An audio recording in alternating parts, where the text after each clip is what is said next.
है। मेरा प्रश्न था कि क्या यह बात सही है कि किसानों द्वारा खरीदे गए फसलों की राशि का भुगतान किस्तों में किया जाता है, और यदि किस्तों में किया जाता है और भुगतान में देरी होती है तो क्या ब्याज सहित राशि का भुगतान सरकार करेगी? चलिए माननीय मंत्री जी।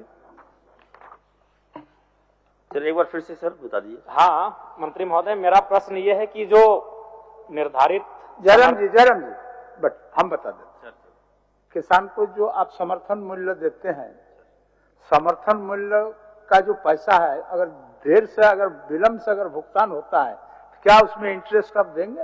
यही ना? ठीक है, बोलिए अध्यक्ष महोदय। जी बोलिए। सर निश्चित तौर पर महोदय, अगर कहीं लगेगा कि हम लोग क्योंकि किसानों का अगर हक हम लोग मार रहे हैं तो निश्चित तौर पर इंटरेस्ट देंगे महोदय, ऐसी कोई बात नहीं है। मैं कहना चाहता हूँ महोदय, जो प्रश्न इन्होंने किया है कि किसानों का प्रथम फेज में जब हम लोग चावल धान लेते हैं महोदय, जब क्रय लेते हैं तो 50% हम लोग देते हैं ऑन द स्पॉट और 50% हम लोग बाद में देते हैं। इसका कारण है महोदय कि अगर हम एक टाइम अगर हम पेमेंट कर देंगे तो बिचौलिए लोग हावी हो जाएंगे, किसान को उसका सही लाभ नहीं मिलेगा महोदय। इसको देखते हुए हम लोगों ने निर्णय लिया है कि पहले हम किसानों को 50% देंगे, उसके बाद महोदय जब धान हमारे जाएगा तो मिल में जाएगा, वहां से जब साफ चावल आएगा महोदय, उसके बाद 50% हम लोग दे देंगे महोदय। तो सरकार अच्छा काम करना चाहती है महोदय, हमारी सरकार किसानों की सरकार है महोदय, मुख्यमंत्री जी का सोच यही है महोदय। और जयराम जी।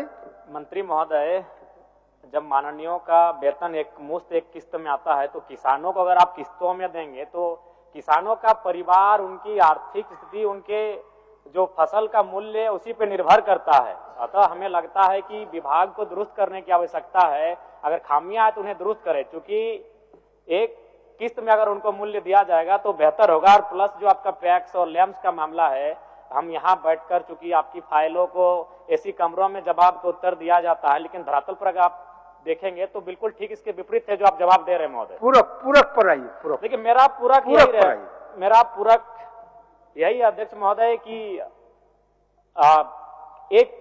एक मुश्त में एक किस्त में सरकार विचार रखती है।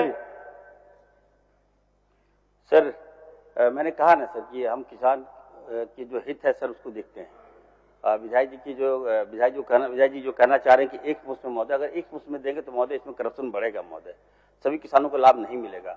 हमारा झारखंड है महोदय, आदिवासी ट्रैवल है महोदय, ये लोग जाएंगे तो वहाँ बिचौलिए लोग लेके जाएंगे, उनका पता चला धान भी दिए पैसा भी नहीं मिला महोदय। तो हम लोग देखते हैं, वेरीफाई करते हैं कि सही जगह मिला कि नहीं मिला पैसा। इसलिए महोदय ये हमने क्राइटेरिया तय किया है। अगर विधायक जी को पर्टिकुलर किसी किसान को चाहिए हेल्प देने के लिए तो मैं उसको दिलवा दूंगा महोदय।